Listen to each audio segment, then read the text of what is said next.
વિસાવદરના આમ આદમી પાર્ટીના ધારાસભ્ય ગોપાલ ઇટાલિયા સામે જે થોડા દિવસ પહેલા જામનગરમાં જૂતું ફેંકવાની ઘટના સામે આવી છે તે મામલે વિદ્યાર્થી નેતા યુવરાજસિંહ જાડેજા ગોપાલ ઇટાલિયાના સમર્થનમાં આવ્યા છે અને ક્ષત્રિય સમાજના યુવાનોને કેટલાક લોકો ઉપયોગ કરી રહ્યા છે, ખભો બનાવીને તેમને બદનામ કરવાના પ્રયાસો કરી રહ્યા હોય તેવી વાત તેમણે કરી। સાથે જ ગોપાલ ઇટાલિયા પર જે જૂતું ફેંકવાની ઘટના સામે આવી તે બાબતે તેમણે સમાજને શું કહ્યું વિગતે વાત કરીએ।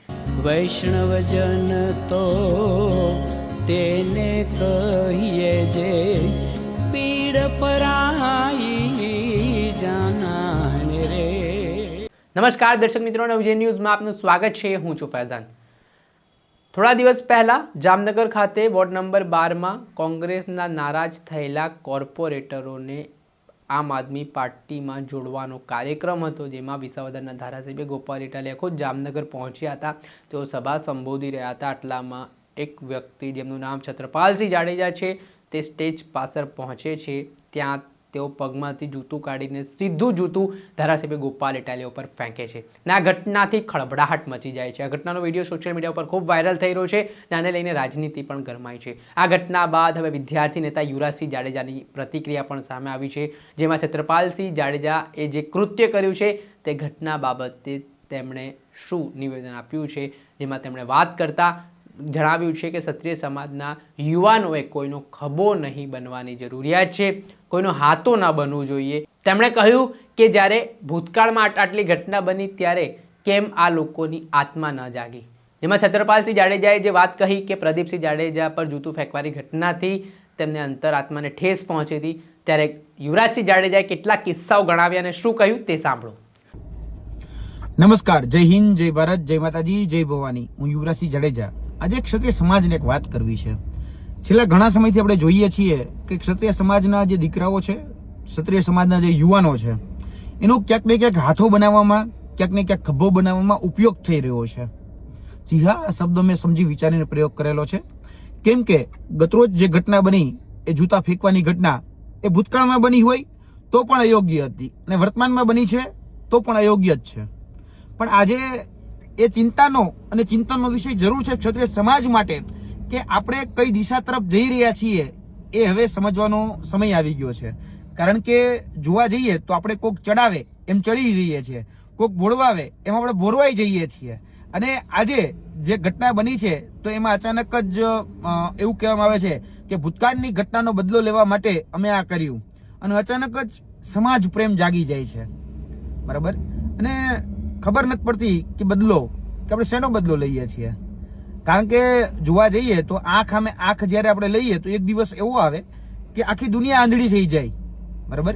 આજે કદાચ જો બદલાની જ વાત હોય તો બદલો ઘણી બધી જગ્યાએ લેવાનો હતો ભાઈ। આજે અચાનક જ તમારો અંતરાત્મા જાગે છે કે કદાચ તમારો આત્મા જાગે છે અને અચાનક જ તમારો સમાજ પ્રેમ જાગી જાય છે, તો એ સમયે તમારો સમાજ પ્રેમ ક્યાં ગયો હતો કે જ્યારે રૂપાલા સાહેબે જે શબ્દો બોલ્યા, પદ્માવત મૂવીમાં જે રીતે ક્ષત્રિય સમાજને નીચો બતાડવામાં આવ્યો, પરેશ રાવલ હતા તો પરેશ રાવલ જે છે એને પણ વાણી વિલાસ કર્યો હતો।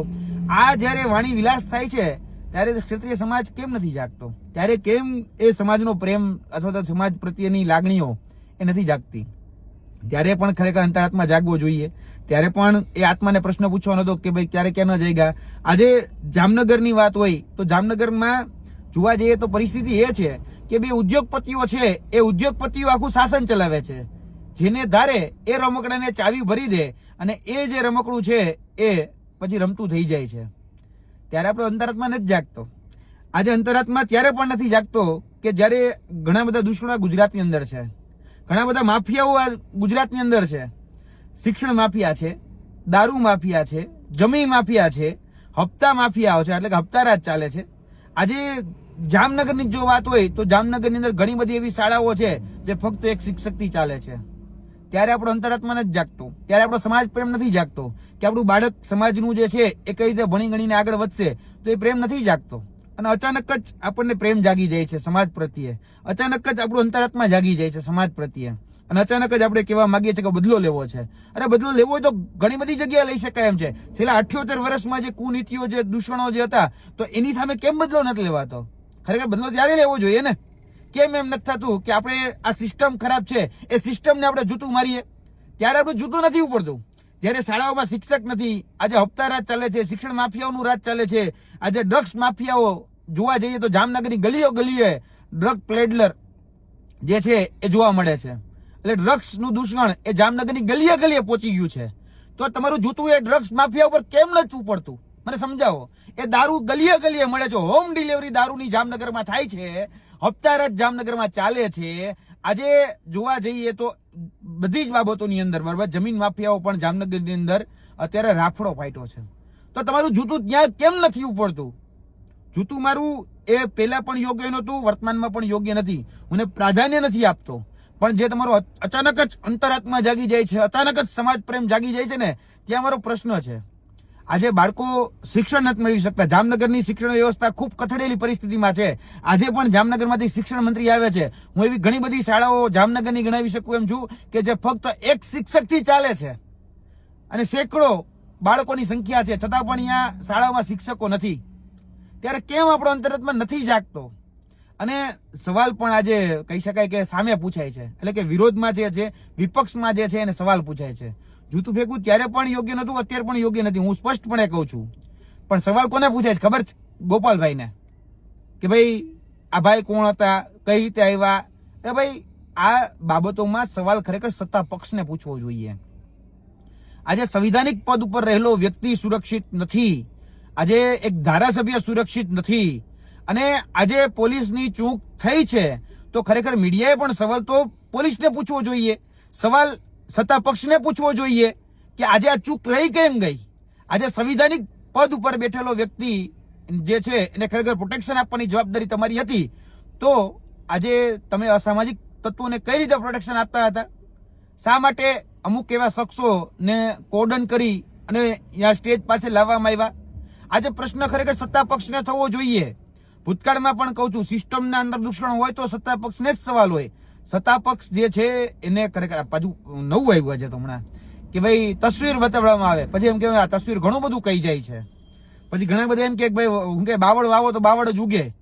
અમે તમને પણ કહેવા માંગીએ છીએ કે આજે ખાનગીકરણ કરો છો, આજે જે કહી શકાય કે પ્રાઇવેટીકરણ જે થઈ રહ્યું છે, આજે તમે બાવળ જ વાવી રહ્યા છો. આના ફળ કદાચ આવનાર 10 દિવસ, આવનાર 10 વર્ષ કે 20 વર્ષ પછી આપણે ભોગવવાના જ છે. આપણે દિવસે ને દિવસે ખાનગીકરણ તરફ વધતા જઈએ છીએ. પાછા કે તસવીર ઘણું બધું કહી જાય છે. એટલે ભાઈ જૂના ફોટા હોય બરાબર છે. આજે મેં એક ફોટો જોયો, એમાં એવું હતું કે ભાઈ હેમંતભાઈ ખવાનો ફોટો છે એ છત્રપાલભાઈ જોડે હતો. મારે પણ સંબંધો છે, અમે પણ મેમાણા ગામમાં ગયા છીએ. મને ખુદને ખબર છે એ મેમાણા ગામના કયા શખ્સે આ છત્રપાલભાઈને ચડાવ્યા છે, કયા શખ્સે હાથો બનાવ્યો છે, કયા શખ્સે ખભો બનાવ્યો છે. અને આજે ફોટાની જો રાજનીતિ કરવી હોય તો ફોટાની રાજનીતિ કરીએ. હેમંતભાઈ ખવાનો ફોટો હોય તો હેમંતભાઈ ખવા ભૂતકાળમાં કોંગ્રેસમાં હતા અને આ ભાઈ પણ કોંગ્રેસમાં હતા. તો ક્યારેક એવો સંયોગ બન્યો હોય કે ભાઈ એ ફોટો હારે પડ્યો હોય. જો ફોટાની જ રાજનીતિ કરવી હોય તો મારે તો હજી એક વાત એમાં ઉમેરવી છે કે આપણે નરેન્દ્ર મોદી સાહેબના ફોટો જોયો હશે. નરેન્દ્ર મોદી સાહેબના ફોટા અને સ્ટેજ ઉપરના પ્રવચનો એ આસારામ બાપુ સાથે પણ હતા. રામ રહીમ હોય કે પછી અજીત પવાર હોય તો એ બધા સાથે હતા. એટલે ફોટાની જ જો રાજનીતિ કરવી હોય તો હું તમને કહ્યું નરેન્દ્ર મોદી સાહેબના ફોટા બળાત્કારીઓ જોડે પણ છે. એટલે શું સમજવાનું કે બળાત્કારી છે એમ? એટલે ખરેખર પ્રશ્ન પૂછવો હોય તો સત્તા પક્ષને પણ પૂછો, ખાલી વિપક્ષને જ પ્રશ્ન શા માટે કરો છો? અને મારો આજનો મૂળ વાત જે છે ને એ પણ છે કે આપણે મૂળ મુદ્દાથી ક્યાંક ધ્યાન ભટકી રહ્યા છે. ક્ષત્રિય સમાજે પણ આ વાત ધ્યાનમાં રાખવાની જરૂર છે.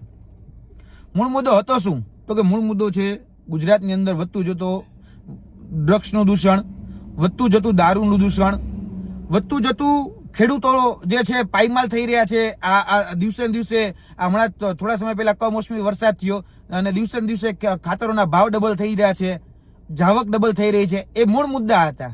આજે મૂળ મુદ્દામાંથી ધ્યાન ભટકી રહ્યું છે અને એ મૂળ મુદ્દા છે એ મૂળ મુદ્દામાં આપણે કહી શકાય કે સાઈડમાં રાખીને આપણે બીજા મુદ્દાઓ તરફ વળી જતા હોઈએ છીએ. આજે મૂળ મુદ્દો જે છે એ મુદ્દા ઉપર રહેવાની જરૂર છે કે ક્ષત્રિય સમાજ કોનો હાથો બને છે, ક્ષત્રિય સમાજ કોનો ખભો બને છે, ક્ષત્રિય સમાજનો આજે કોણ ઉપયોગ કરે છે એ સમજવાની જરૂર છે. આજે જોવા જઈએ તો પાટીદાર સમાજ ઘણો બધો આગળ છે. પાટીદાર સમાજની મહેનત પણ છે, એમાં ના જ નહીં. એની પ્રતિબદ્ધતા છે, એમાં પણ એની ના નહીં. આજે ઘણી બધી જગ્યાએ લડતો લડે છે, એમાં ના જ નથી.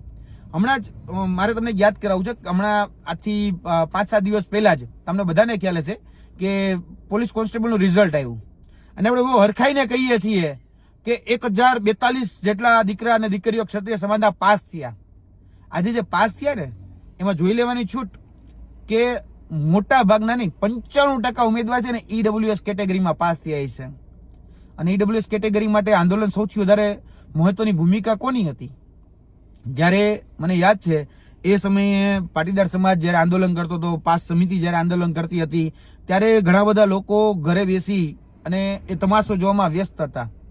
અમે તો બહુ નાના હતા એ સમયમાં, તો કદાચ અમારી એટલી ઉંમર પણ નહોતી, અમારી એટલી કહેવાય ને પરિપક્વતા પણ નહોતી. પણ આજે એનો લાભ એ તમામ જોવા જઈએ તો આર્થિક રીતે જે કહી શકાય કે સક્ષમ નથી એ તમામ લોકો લઈ રહ્યા છે. આજે ક્ષત્રિય સમાજમાં 1042 કરતા વધારે ઉમેદવારો જે છે એ પોલીસ કોન્સ્ટેબલની પરીક્ષામાં પાસ થયા છે. એટલે ઘણું બધું શીખવા જેવું છે. અને મારો એવું હંમેશા માનવું રહ્યું છે, આપણે બધાએ જે બાબત સારી હોય ને એ બાબત હંમેશા શીખવી જોઈએ. આજે પાટીદાર સમાજમાંથી પણ ઘણું બધું શીખવા જેવું છે. આજે આદિવાસી સમાજમાંથી પણ આદિવાસી સમાજની એકતા પણ શીખવા જેવી છે. તમે પણ જોયું હશે કે જ્યારે કહી શકાય કે પ્રધાનમંત્રી આવતો હોય તેની સામે બીજો કોઈ કાર્યક્રમ રચવામાં આવે તો ત્યાં પણ એકતાના ભાગરૂપે લોકો ભેગા થઈ જાય છે. આજે જે બાબત કહી શકાય કે મહેનતથી ઊભી કરેલી છે એ બાબતોમાં પાટીદાર સમાજ પણ આગળ છે, દલિત સમાજ પણ આગળ છે. આજે જોવા જઈએ તો બધી જ જગ્યાએ ચૌધરી સમાજ છે, આહિર સમાજ છે, એ પોતાની એકતા બતાવી રહ્યો છે. આજે ઘણું બધું શીખવાનું હોય છે. તો પણ આપણે કેવું છે ખબર છે, શીખવા ટાઈમે હંમેશા આપણે નાનપ અનુભવીએ છીએ. આપણે આનામાંથી શીખવાનું એટલે ભાઈ શું વાંધો છે આપણને? ભગવાન રામ હોય તો એ ખિસકોલીને પણ પ્રાધાન્ય આપતા હતા, ભગવાન રામ છે સબરીને પણ પ્રાધાન્ય આપતા હતા, ભગવાન રામ છે આદિવાસી સમાજને પણ સાથે લઈને ચાલ્યા હતા. આજે જોવા જઈએ તો ભગવાન દત્તાત્રેય સૌરાષ્ટ્રમાંથી આવું છું એટલે મને ખબર છે કે ભગવાન દત્તાત્રેયના તો 24 ગુરુ હતા.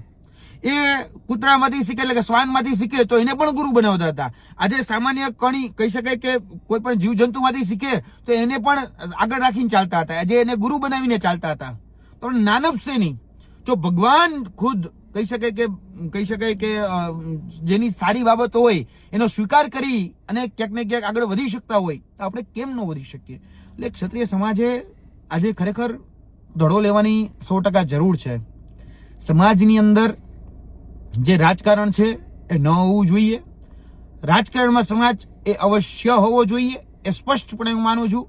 આજે સમાજને શા માટે હાથો બનાવવામાં આવે છે? આજે સમાજને શા માટે ખભો બનાવવામાં આવે છે? આજે જે છત્રપાલભાઈ છે, છત્રપાલભાઈને પણ આજે કોઈએ ખભો બનાવ્યો છે, આજે કોઈએ હાથો બનાવ્યો છે. આપણે હવે ખરેખર સમજવું પડશે, એ તમામ લોકોએ સમજવું પડશે કે આપણા ભાઈનો કે ગેર જગ્યાએ ઉપયોગ તો નથી થતો ને, આપણે રોકવો પડશે. આ રોકવાની જવાબદારી એ સત્તાના મોભીઓની છે, આજે સમાજના મોભીઓની છે. એ રોકવાની જવાબદારી આજે નહીં રોકો તો કેમ ચાલશે? એટલે સમાજની પીડા છે, સમાજની વ્યથા, સમાજની વેદના છે. કારણ કે બહુ નજીકથી જાણું છું, સૌરાષ્ટ્રની પૃષ્ઠભૂમિ સાથે સંકળાયેલો વ્યક્તિ છું. એ પીડા થાય છે, દર્દ થાય છે. કારણ કે જે લોકો ઉપયોગ કરી રહ્યા છે એ પણ સમાજના જ છે. હું નથી જાણતો એવું નથી, એ જામનગરના જ છે. અને જામનગરના ક્ષત્રિય સમાજ સાથે જે સંકળાયેલા છે એ લોકો આજે છત્રપાલભાઈનો ઉપયોગ કરી અને ક્યાંક ને ક્યાંક હાથો બનાવી અને આ જે ઘટના જે છે જૂતું ફેંકવાની, એને પછી હવે કહી શકાય કે રાજકારણ નામે કે સમાજ પ્રેમના નામે જસ્ટિફાઈ કરવા નીકળ્યા છે. આજે વિચારો કઈ બાજુ જઈ રહ્યા છીએ, બરોબર? આજે ક્ષત્રિય સમાજની દશા અને દિશા એ બંને વિચારવાનો સમય આવી ગયો છે. આજે એક સામાજિક વ્યક્તિ તરીકે, બરોબર છે, આ સમાજનો નાનો દીકરો છું, સમાજનો નાનો અંશ છું, પણ આજે બધું જોઉં છું ને તો પીડા થાય છે. રાજકારણી તરીકે નહીં, આજે કઈ જાહેર જીવનના વ્યક્તિ તરીકે નહીં, પરંતુ આ જે જગ્યાએ આપણે અત્યારે ક્ષત્રિય સમાજ જો ધડો નહીં લે ને તો યાદ રાખજો, આસિયામાં તો કેદુના ઢકેલાઈ ગયા છીએ. આ જે અત્યારનું વર્તમાનનું જે જાહેર જીવન છે એમાં આપણી કાંકરી નીકળી ગઈ છે. જો હવે કદાચ ધ્યાન આપવામાં નહીં આવે ને તો એમાંથી ને રહેશું. અને સમજો મહેરબાની કરીને, એનાથી વધારે હું તમને કાંઈ કહેવા નથી માંગતો, બરાબર? કારણ કે કોઈ આપણો ઉપયોગ કરી જાય, કોઈ આપને છેતરી જાય અને આપણે છેતરાય હો થઈ જાય, આપને કોઈક ચડાવે એમ આપણે ચડી હો થઈ જાય તો આત્મમંથન, આત્મચિંતન કરવાની જરૂર છે, બરાબર? બાકી મેં તમને કીધું એમ કે તમારો અંતરાત્મા જાગી જતો હોય, કે તમારો આત્મા જાગી જતો હોય, તમારો સમાજ પ્રેમ જાગી જતો હોય તો આજે ક્ષત્રિય સમાજની અંદર ઘણા બધા એવા દીકરા દીકરીઓ છે જે ભણી ગણીને આગળ વધવા માંગે છે, બરાબર? આજે જામનગરની અંદર જ ડ્રગ્સ ગલીએ ગલીએ મળતું થઈ ગયું છે. આજે જામનગરની અંદર જમીન માફિયાઓ રખડે છે. આજે જામનગરની અંદર હપ્તારાજ ચાલે છે. આજે જામનગરની અંદર શિક્ષણ માફિયાઓ છે. જૂતું મારવું જ છે ને, બહુ હિંમત છે તમારામાં તો અહીંયા મારીને જુઓ જૂતું, એટલે ખબર પડે. આજે જે બે મોટી મોટી સંસ્થાઓ, બે એજન્સીઓ છે, બે કંપનીઓ છે, એ આખું કંપની રાજ જામનગરમાં ચાલી રહ્યું છે. આજે સ્થાનિકોને જે રોજગારી મળવી જોઈએ, રોજગારી નથી મળતી, તો ત્યાં કેમ તમારો અવાજ નથી ઉપડતો? આજે અવાજ ઉપડવો જ જોઈએ ને. આજે આપણા ક્ષત્રિય સમાજનો યુવાનો કે અન્ય સમાજના યુવાનો બેકાર અને બેરોજગાર ફરી રહ્યા છે. ખરેખર ત્યાં તમારો અંતરાત્મા કેમ નથી જાગતો? આજે ખરેખર અહીંયા પણ અંતરાત્મા જાગવું જોઈએ ને, પણ નથી જાગતો. આ પીડા, આ દર્દ એટલા માટે થાય છે કારણ કે આ છેલ્લા ઘણા સમયથી આ શુદ્ધિકરણમાં, કહી શકાય કે વ્યવસ્થા તંત્રના શુદ્ધિકરણ માટે હું કામ કરું છું. આજે શિક્ષણની અંદર હું કામ કરું છું, આજે યુવાનોની રોજગારી પર હું કામ કરું છું, ત્યારે મને હંમેશા પીડા થાય છે કે આપણે સમાજને દિશા ચીંધાડવાની હોય, અન્ય સમાજને સાથે લઈને ચાલવાનું હોય, અને આપણે જ ક્યાંક ને ક્યાંક કોકનો ખભો, કોકનો હાથો બની રહ્યા છીએ. એટલે આત્મમંથન, આત્મચિંતન કરો એવી મારી બે હાથ જોડીને રિક્વેસ્ટ છે. બાકી મેં તમને કીધું એમ કે રાજકારણની દ્રષ્ટિએ છે, રાજકારણ કરવાવાળા રાજકારણ કર્યા રાખશે. બાકી આ સમાજ વેર વિખેર થઈ રહ્યો છે, વેર વિખેર થઈ રહ્યો છે. અને તમને એમ હોય કે તમે બહુ સારું કામ કરો છો, બરોબર, તમે ઘણા બધા સારા કામ કીધા. જામનગરની અંદર અનેક દૂષણો છે, અનેક દૂષણો. ધારો ને, બરોબર, બહુ અંતરાત્મા જાગી હોય ને તો દૂષણો દૂર કરો ને, એટલે ખબર પડે. એટલે વધારે વાત નથી કરવી, બસ સમજુ ને ઈશારો કાફી છે. બાકી ખરેખર પરિસ્થિતિ ખૂબ વકરી થવાની છે. સમજી જાવ તો સારું. અને એક ખોટું લાગ્યું હોય તો સમાજના દીકરા તરીકે માફ કરી દેજો, પણ સમાજની પીડા છે એટલે હું તમારા સમક્ષ વાત મૂકી છે.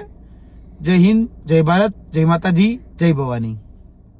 આપણે સાંભળ્યા હતા વિદ્યાર્થી નેતા યુવરાજસિંહ જાડેજા. તેમણે ભૂતકાળના કિસ્સાઓ ગણાવ્યા અને કહ્યું કે આમાં તમારી અંતરાત્મા કેમ નથી જાગતી, આમાં કેમ તેમણે સવાલ ન કર્યા આવા લોકોથી, તેને લઈને રાજનીતિ ગરમાઈ છે. દર્શક મિત્રો, આવા જ નવા વિડીયો સાથે આપણે માહિતગાર કરતા રહીશું, એટલે નવજીવન ન્યૂઝ જોતા રહો. વૈષ્ણવજન તો તેને કહીએ જે પીડ પરાઈ.